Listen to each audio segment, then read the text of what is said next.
Bienvenidas y bienvenides a nuestro séptimo episodio de Miradas Feministas, un podcast original de la Coordinadora Feminista 8M de Santiago, donde analizamos algunas de las coyunturas recientes a nivel nacional e internacional desde diferentes perspectivas feministas que habemos en el territorio.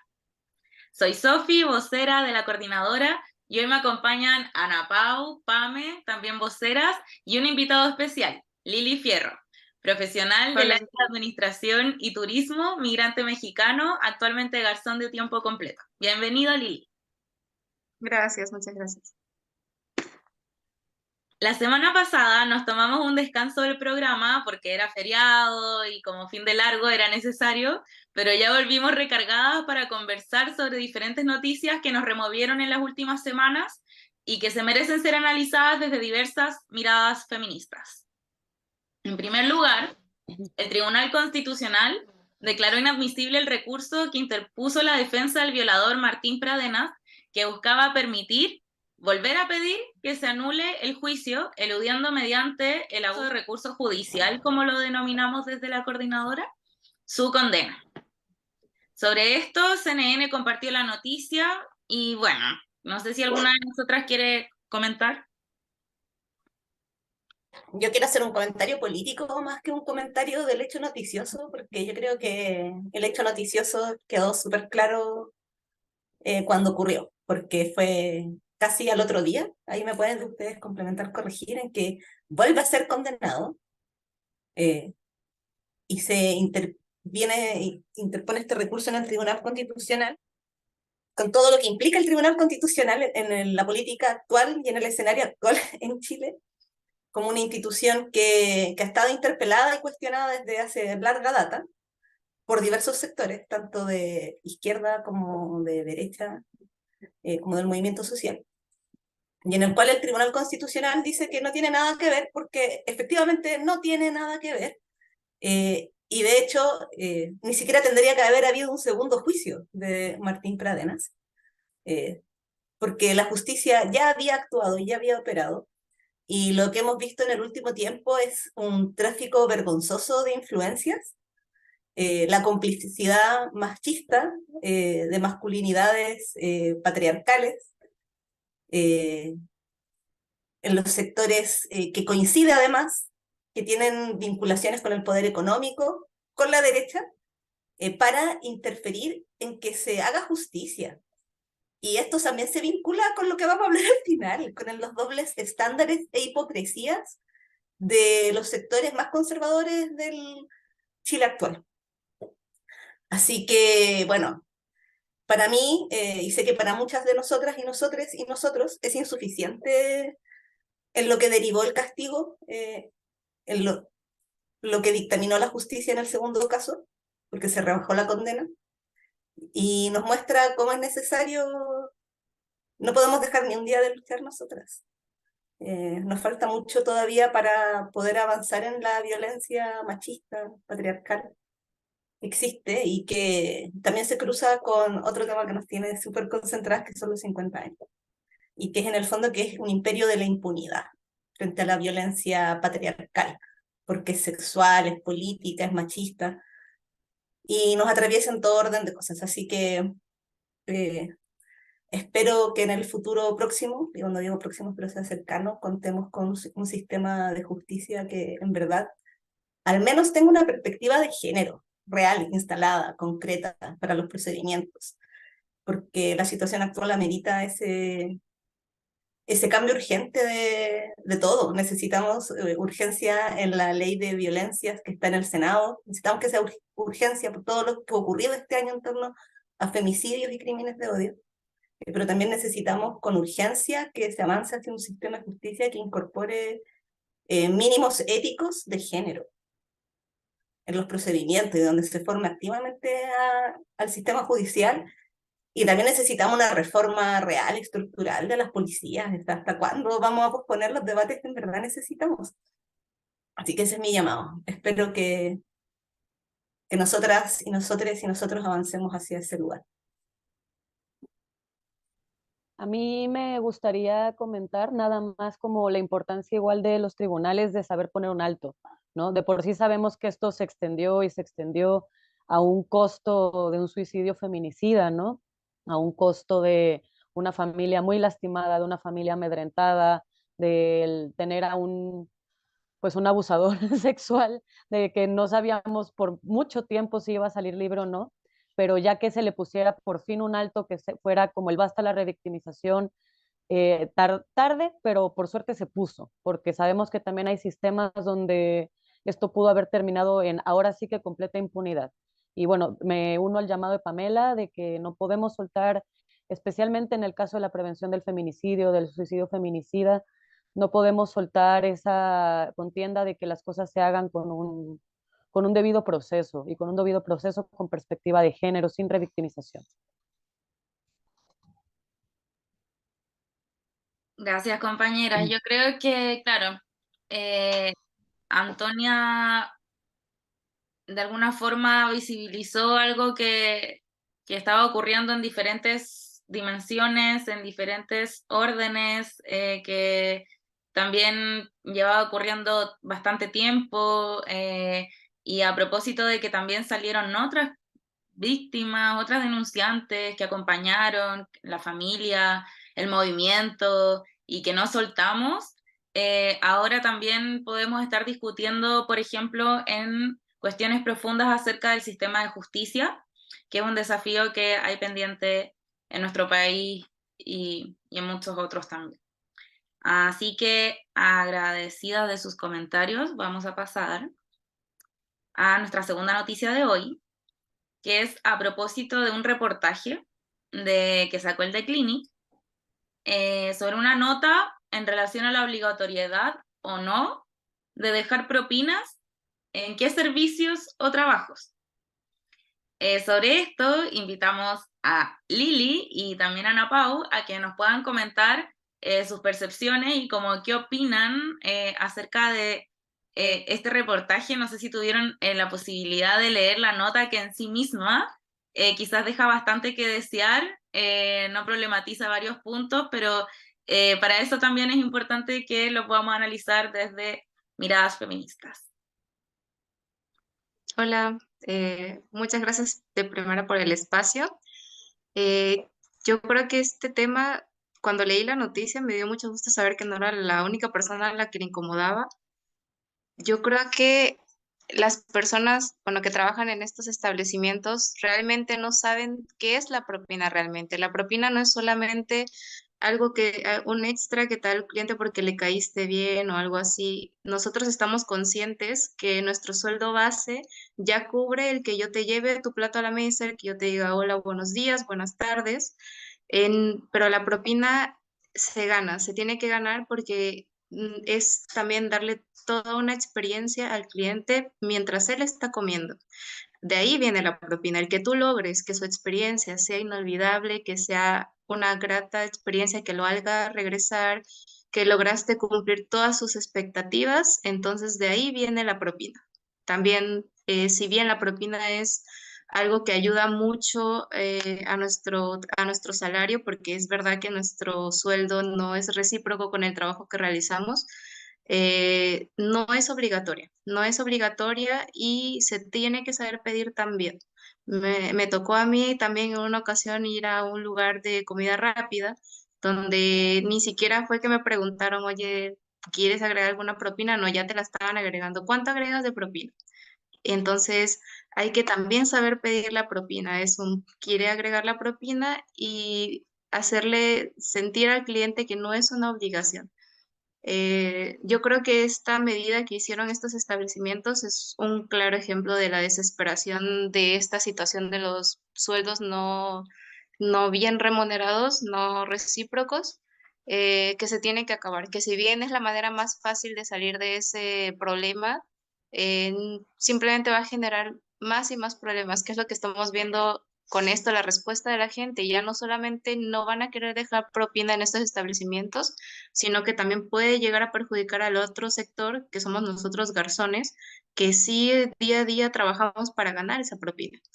Yo entiendo que el otro lado de luchar por un buen sueldo es un camino más complicado, pero sí es un camino que puede dejar más beneficios que el optar por cobrar propinas cuando no, ¿cómo diría? No debe ser, pues. En el caso de esta señora en la peluquería, es sorprendente, hasta por un corte de cabello te van a pedir propina. Yo creo que ahí sí, de plano, ni siquiera debería existir esa propina por un corte de cabello. A menos que, no sé, te hayan hecho todo un espectáculo mientras te cortaron el cabello. Quizá ahí podría ser, hacer de ese corte una experiencia podría ser. Y claro, pedirla adecuadamente, pero nunca va a ser obligatoria y tener eso en cuenta que la propina se gana, se tiene que ganar. Esa es mi opinión al respecto. A mí me gustaría comentar, bueno, el contexto para quien escucha, que ya conoce mi voz, pero no conoce la voz de Lili. Ambas somos garzonas, ambas somos migrantes mexicanas, venimos de una cultura de hospitalidad, de hecho trabajamos en el mismo espacio y trabajamos con más personas migrantes donde pues la mayoría venezolanos, venezolanas de hecho, y pues también hay una cultura de hospitalidad en términos de profesión. No es como en Chile que para ser garzón, garzona o trabajar en hotelería es como el peor es nada. De hecho, la gente se toma clases, toma protocolos, hay constantes capacitaciones y la forma en que nosotros concebimos la propina normalmente es casi las monedas o las chauchas, ¿no? Que tenemos en el bolsillo, lo que sobró del cambio. Incluso a veces es costumbre que se deja el 15%, 20% por, como comenta Lili, el buen servicio que se atendió, pero nunca va a estar incluida en un ticket. Jamás va a estar incluida en un ticket. Y ahí es donde a mí me gustaría tensionar, también con Lili lo hemos platicado mucho, que es, por ejemplo, primero, hagamos de cuenta, una cuenta que en una familia le puede estar saliendo entre 70, 80 lucas hasta 120. Está bien, la familia, no todas van a ser cuicas, no todos los que van a un restaurante son personas de mucho dinero. A veces es el cumpleaños, a veces es la salida semanal o mensual o bimensual de una familia trabajadora.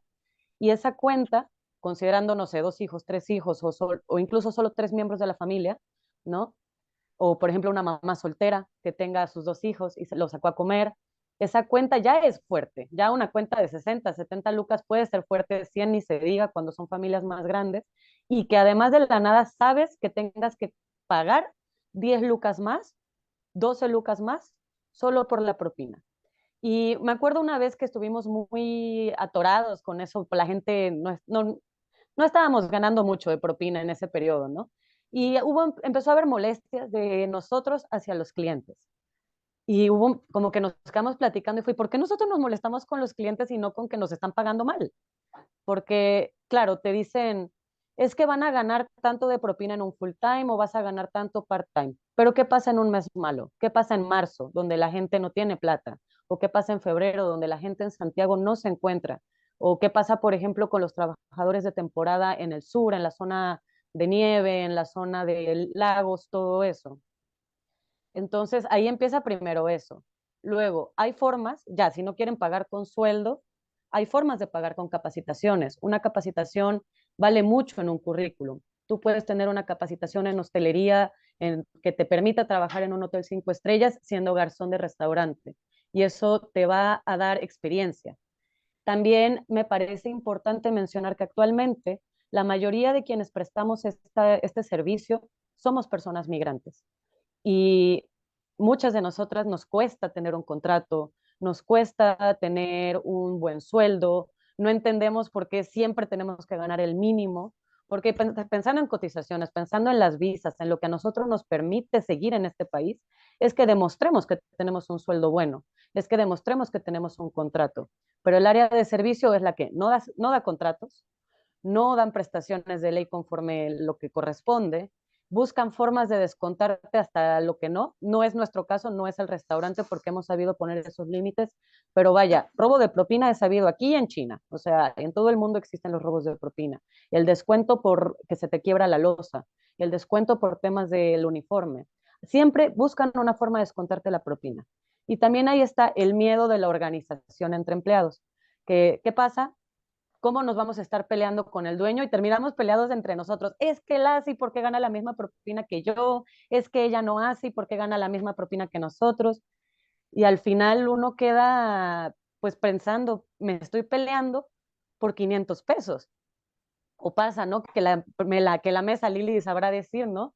Como hay veces te dicen, pues no te voy a dar propina. Y es de, bueno, no me des propina. Claro, también existe mucho ese tema de castigo, que piensan que el hecho de que no te dejen esos 1,000 pesos, 500 pesos, ya se te acabó el mundo y te castigué como garzón. Y no es así.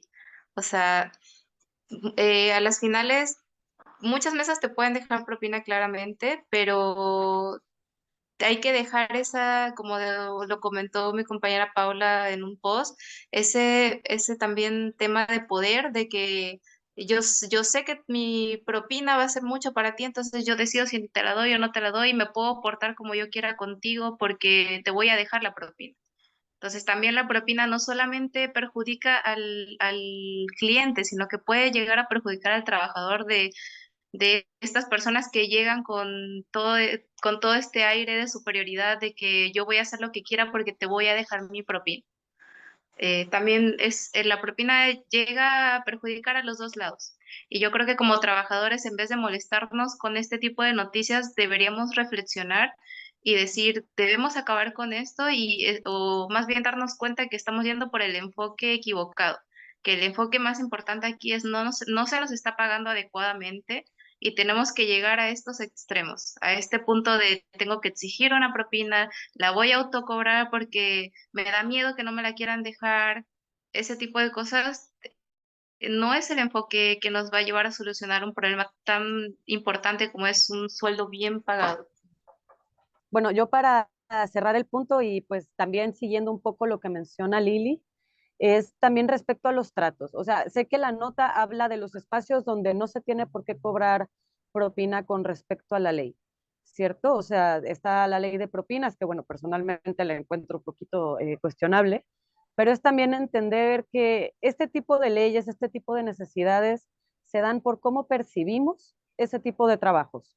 Es decir, como no somos, podríamos ser abogados perfectamente, podríamos ser enfermeras, bueno, Lili, administradora, yo soy antropóloga, tenemos profesiones, no todas las personas están sin profesión y si así fuera, ¿qué tiene de malo?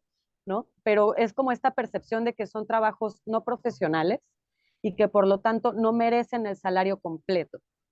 Y ahí es donde hay que poner ese punto. ¿Por qué tenemos que ganar el mínimo siempre? ¿Por qué no podemos tener un sueldo de 700 lucas como muchos salarios profesionales y así todos exentos de la propina? No es necesario. Y justo la propina de verdad sea una cuestión voluntaria, por el servicio, por el espectáculo. Ahora, también hacer el llamado a si hay empleadores aquí de restaurantería, es que si van a estar pidiendo cosas más allá de lo que implica la labor de garzón, garzona, por ejemplo, es que bailen, es que hagan trucos, es que disfrácense.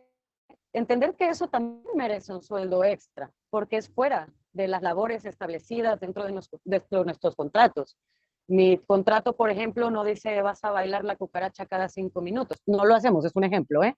Pero es como, porque si lo hacen, entonces se tiene que pagar por ese baile. Claro, claro, yo creo que antes que querer hacer leyes como estas, deberían, y bueno, si la llegan a hacer, obviamente tocar los puntos importantes del por qué estamos teniendo este problema de propinas obligatorias en espacios como estos. Ojalá puedan hacer una investigación más justa y en base a eso crear una ley que de verdad beneficie a todos, no solamente al consumidor. Sí. Voy a cerrar ya, o sea, lo que haya dicho que se entendiera bien que eso se quede y cerrar que también hacer el llamado a que traten bien a las personas que prestan el servicio, que nosotros no nos tienen por qué estar preguntando cada 5 minutos de dónde somos por tener otro acento, no estamos obligados a decirte de dónde somos, no estamos obligados a decirte cuánto tiempo llevamos en Chile solo porque te estamos sirviendo un plato en la mesa, para que también tengan eso en cuenta cuando están trabajando con personas migrantes, con personas racializadas, tal como no le preguntas al señor que te está atendiendo en el metro de dónde es, no es razón. A veces ni siquiera te dicen un hola, ¿cómo estás? ¿Y tú de dónde eres? ¿Y tú de qué país eres? Somos personas como cualquier otro trabajador, trátenos como eso, busquen un salario mejor para nosotros y no se pongan violentos con nosotros si no les gustó la comida o si no les gusta la propina.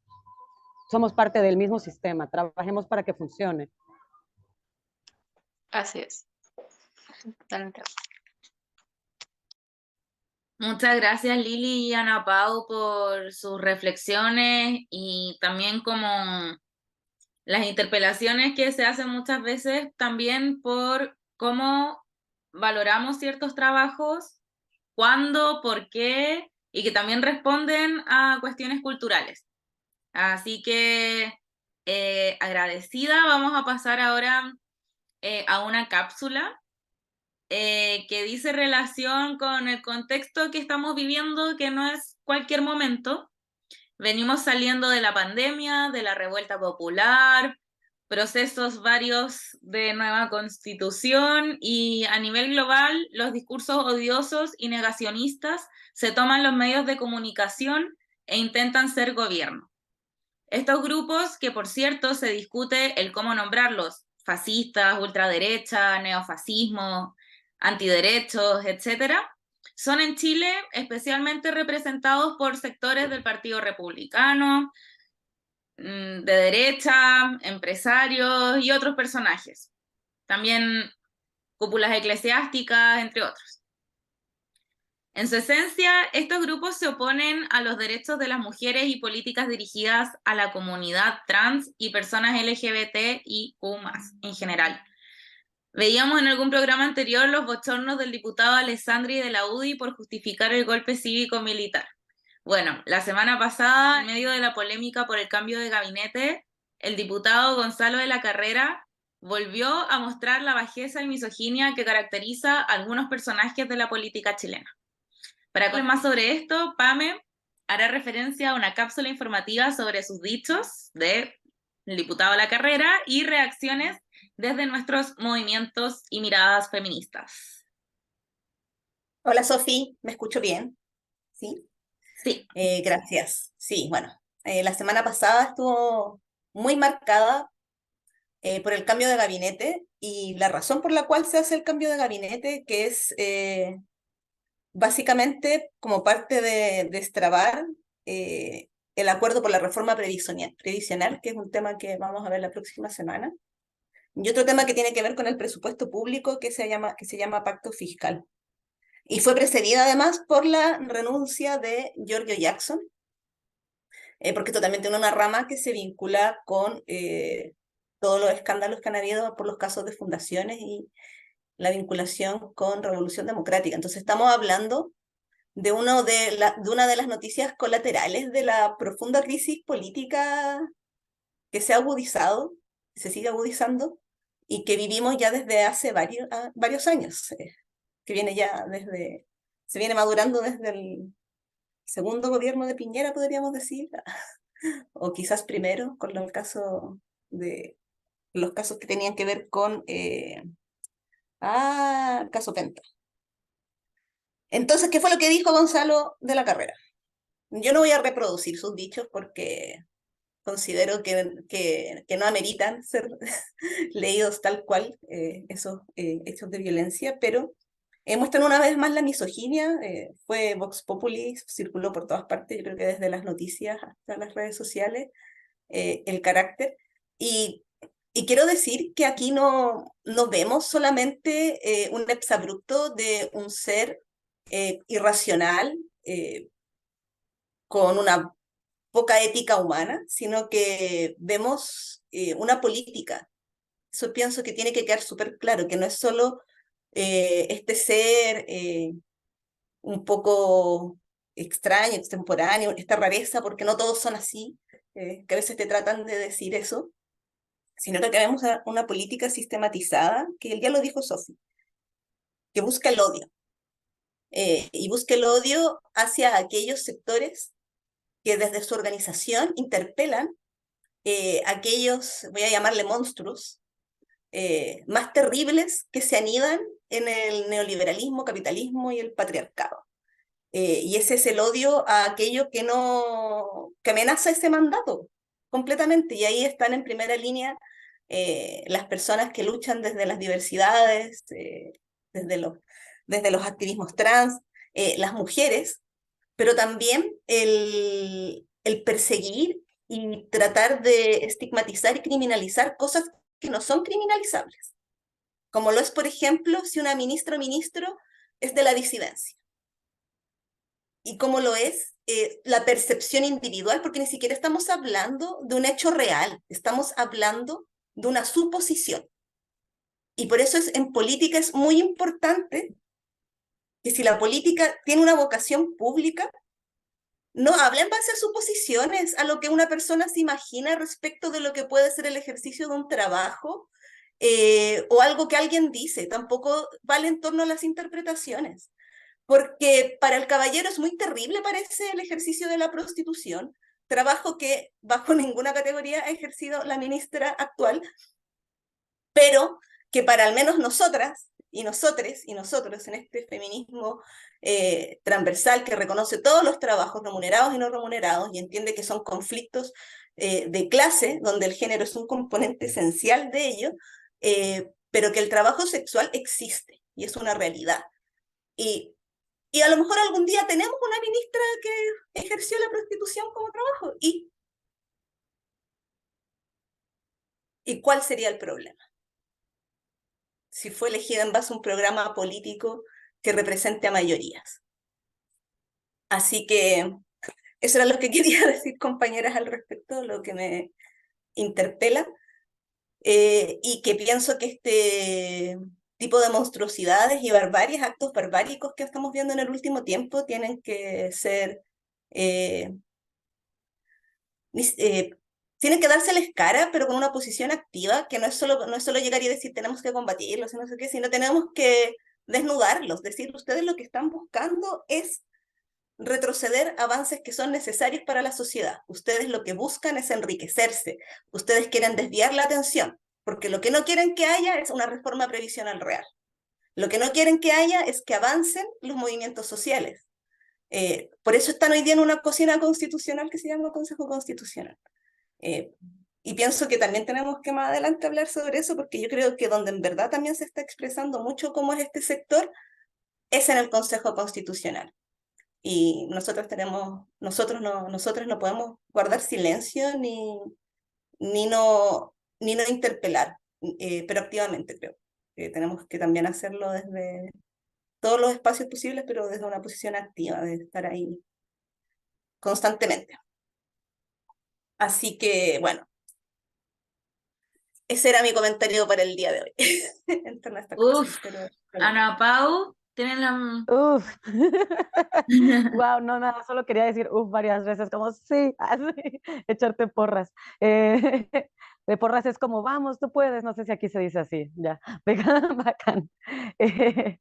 Eh, nada, me conmovió mucho hasta el final, como que fue, quería decir algo en un momento y luego seguiste y fue como, iluminación. Así, no sé cómo explicarlo. Me parece brígido, como ya yéndonos a ese último punto que dijiste, porque, claro, nos están bombardeando mediáticamente de ciertas noticias ahorita y no estamos pudiendo, o sea, a mí en mi vida cotidiana no estoy encontrando tanta información del tema constitucional, a diferencia del año pasado.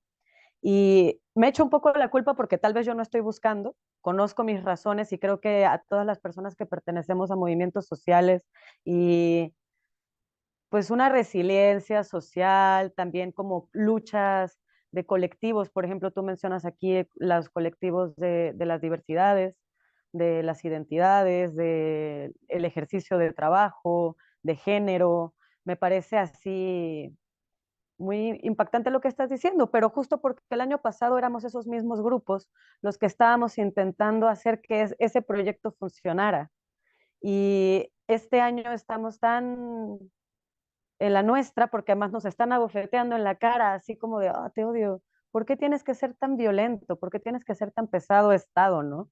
Tuvimos esta oportunidad de hablar, nos desbarataste, y ahora que estamos de nuevo, ahora los 50 años, tantas reformas, todas las noticias de corrupción, de dichos, de opiniones, o sea, ha sido, no voy a defender al gobierno de Boric, pero también ha sido un amedrentamiento hacia lo personal de sus ministros y ministras.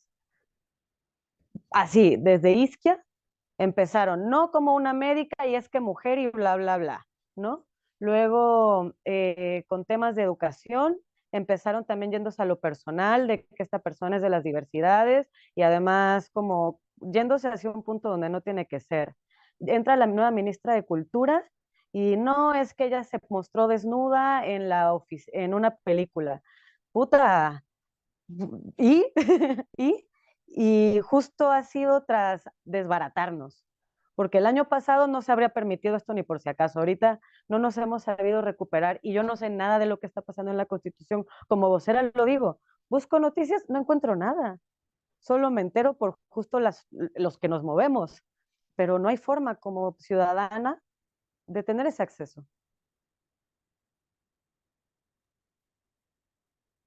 Y yo creo que también a propósito de todo lo que vivimos el año pasado, ahora estamos, que es algo que también hemos venido madurando acá, como esta respuesta un poco, como este amedrentamiento. Yo, esto en mi vida personal, ya lo que voy a contar acá, pero cuando, cuando hay cabros no sé, están funados y que les da lo mismo estar funados y que suben la contrafuna y les da lo mismo, yo digo que esos cabros son funados empoderados. Entonces yo siento que ahora, ya sé, como que estamos como viendo a los machitos del Estado empoderados, como después como de las lecturas, pucha, como un poco erráticas también que están dando de las últimas elecciones, después del 4 de septiembre. Hay que retomar quizás el debate acerca de qué es lo importante, eh, para que no tengamos un gobierno como de ultraderecha en unos años más, que lleguemos a tiempo. Dale, Pame. Sí, más encima estaba hablando con un rayo de sol que me daba en la cara al inicio. Y no podía, corría la cara, así que la iluminación era peor. Sí, yo estoy de acuerdo con ustedes de las dos cosas, ambas cosas que mencionaron. Del Consejo Constitucional, yo he encontrado más, así como también me imagino que si hay personas que están escuchando esto, le ocurre lo mismo, en noticias online. Yo, no- y hay un programa que yo escucho que se llama Radio Análisis, Universidad de Chile, que ahí hacen un seguimiento a la convención, al Consejo. Eh, y es de 7 a 10 de la mañana. Le estamos haciendo propaganda gratis. No, Le vamos pero a está hacer- bien. Entonces, bueno, ese es como el espacio que yo he encontrado. Y hay otro medio que se llama laneta.cl, que también entrega información y actualización. Eso como de dónde informarse, pero es cierto que es más árido porque no está todo ahí expuesto, pues no existe, no sé cómo está operando la transparencia ahí. Tarea para la casa, para la próxima mirada feminista lo voy a tener así averiguado. Y sobre lo otro, lo del cómo operan y lo que decía la Sofi, yo eso le llamo, no solo yo en todo caso, restauración patriarcal. Y es como en el fondo que yo creo que son cosas que fueron pasando al mismo tiempo. No es que ahora están más fuertes, son más evidentes, reaccionaron con mucha fuerza frente a lo que vieron y el temor que les dimos. Eh, y pienso que parte de nuestro ejercicio ahora es levantarnos, ser como la levadura, No y ser más. soltarnos y seguir Sí, pero resistiendo. también crecer más. Creo que hay hartas preguntas que son bien interesantes de desarrollar. Así que sí, pero a ese tipo de actos de barbarie, de machirulos, no los vamos a aguantar, no los vamos a permitir, no estamos dormidas y no nos fuimos para la casa. Así que lo sepan. Estamos trabajando de otra forma, como al menos yo en mi día a día creo que no hay día, en mi día a día no hay momento en el que no esté intentando hablar de estos temas con alguien de mi alrededor, con quien no intente cuestionar, como, por ejemplo, siempre que me preguntan, últimamente, cuando me preguntan como si me quiero quedar en Chile, yo digo no estoy segura, porque antes les encantaba escuchar de sí, me encanta, este país es hermoso y todo está bien y vivimos en un oasis. Les encantaba a las comunidades chilenas, especialmente a los señores que yo atendía en un restaurante en Providencia, entonces como, imaginémonos, calvos, no mentira, pero sí mayoría. Y igual eran súper machos y súper, no xenófobos, sino como de vengan migrantes para decirnos lo increíble que es Chile, nuestro sistema neoliberal, ¿no? Y especialmente ustedes que vienen de países como tercermundistas de izquierda, y no, güey, o sea, primero esa visión tercermundista o no en la política no se puede aplicar. Cada región tiene su propia política, cada región tiene su propia forma de hacer política y estamos en el punto de desarrollo en el que cada punto del mundo está. No tenemos la misma forma de hacer política. Y les dices, no, creo que me quiero regresar. Ah, ¿y por qué? La cordillera está seca. Y como que me voy a eso, le tengo miedo a los incendios. Me voy a la real, son cuestiones que yo me pregunto. O como veo que cada vez están viviendo en espacios urbanos que no me gustan. Y me preguntan y como que intentan decirme, ay, el gobierno y los movimientos sociales y el 18 y todo. Y yo les digo, estoy de acuerdo, como no me gusta lo que estoy viviendo. Sí tengo que moverme, sí tengo que levantarme. Y si no, porque estoy a favor del derecho a migrar, porque soy migrante, puedo irme y puedo buscar una mejor vida. Y está como todo ese tema y es un choque muy fuerte, incluso para quienes somos migrantes es un choque ver que Chile está tan inestable políticamente, tan miedoso, tan todo, no sé.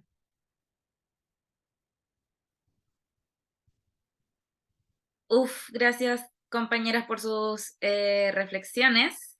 Vamos a estar ampliando cómo va resolviéndose esta crisis política, económica, cultural, valórica, ecológica en estos años. Vamos a pasar a la última parte de nuestro programa, anuncios de los 50 años. Para esto les pido, compañeras, que me apoyen, si pueden ir contándonos qué actividades tenemos de aquí al 11. De septiembre es el encuentro de memoria organizada con los compañeros del sindicato Afrodita en Casa Palacio. Casa Palacio queda en Alameda, esquina Brasil aproximadamente. Invita a la colectiva Raras, Marcha Disidente por la Memoria y más, que nos unimos en estos 50 años en una articulación feminista y disidente para hacerle frente al avance de los sectores odiantes. Esta es una actividad en la que estamos participando como coordinadora y que es muy bonita.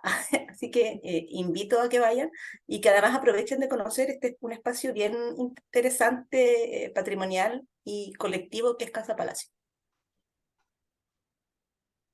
Listo. Muchas gracias. El 9 de septiembre, ¿cómo? Dele nomás. Ah, ya. El 9 de septiembre tendremos el 11 popular no oficial en el Parque La Bandera, en donde estamos construyendo con mucho cariño un acto político, cultural, junto con otras organizaciones sociales, populares, feministas, disidentes y de derechos humanos. Es un esfuerzo colectivo muy bonito, se ha trabajado mucho en dónde lo queremos hacer y por qué, en cómo lo queremos y por qué, en sí, como los detalles están bien pensados y los estamos pensando gracias a este colectivo, creo, gracias a esta variedad de organizaciones que hay. Así que pues todas les están invitadas. Tiene que ser un espacio seguro también para las diversidades sexuales, se les tiene que respetar los pronombres, su cuerpo, tal como con las personas migrantes y con todos tipos de cuerpos racializados. Así que por favor que sea un espacio seguro, que sea bonito, que sea de memoria. Bueno, y después, el 10 de septiembre, nos vamos a encontrar para marchar a la romería de todos los años, donde las compañeras de la coordinadora 19 de diciembre nos convocan a marchar con ellas y las memorias de las detenidas desaparecidas. En la tarde realizaremos una vigilia a las 8 de la noche fuera de la Moneda para que nunca más la democracia sea bombardeada. Es una iniciativa convocada por Mujeres por la Vida. La idea es métanse a sus redes sociales, ahí van a encontrar la convocatoria.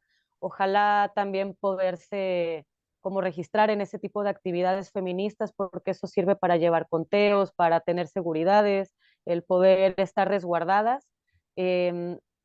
Y pues estén atentas de las indicaciones de vestuario, también de lo que se va a hacer, de lo que se va a decir en todas las actividades, para que quede potente, para que quede organizado, para que suene este eco también. Son como mis recomendaciones, al menos después de escuchar todo lo que se viene, hay que estar atentos a estas indicaciones. Súper, sí, compañeras. Les agradezco la presentación de nuestro cronograma. Vamos a estar también actualizando. Faltan muchas cosas que no agregamos, pero es porque también este mes se viene muy movido y vamos a partir septiembre con todo. Para cerrar, yo les iba a compartir un relato de archivo feminista, pero lo voy a dejar en stand-by para el próximo programa. Lo que sí les voy a dejar convocadas, invitadas a asistir a una exposición fotográfica que se lanza el 31 de agosto en el Centro Cultural de la Moneda, de una querida amiga y compañera, Mariela Rivera, que es fotógrafa feminista sobreviviente de la dictadura, que tiene unas fotos maravillosas que muy valiente tomó en aquellos años y que desde el cariño también quiere compartir. Su exposición se llama Imágenes suspendidas en el corazón y la memoria. Estará hasta noviembre. La idea también es que se puedan ir a inscribir colegios y de todo tipo para que nos podamos como familiarizar con el contexto en el que se sacan estas fotografías. Así que les dejamos invitadas. Vamos a estar compartiendo con ustedes más noticias en los próximos programas. Y déjenos en sus comentarios también si es que creen que hay alguna noticia que debamos abordar. Nos vemos la próxima semana para hablar sobre la reforma de pensiones y otras noticias importantes desde diferentes miradas feministas. Gracias. Y gracias a Lili por venir hoy. Estuvo muy cool su intervención y que también nos compartieran sus experiencias. Gracias, compañeras. Gracias, Lili, por haber venido.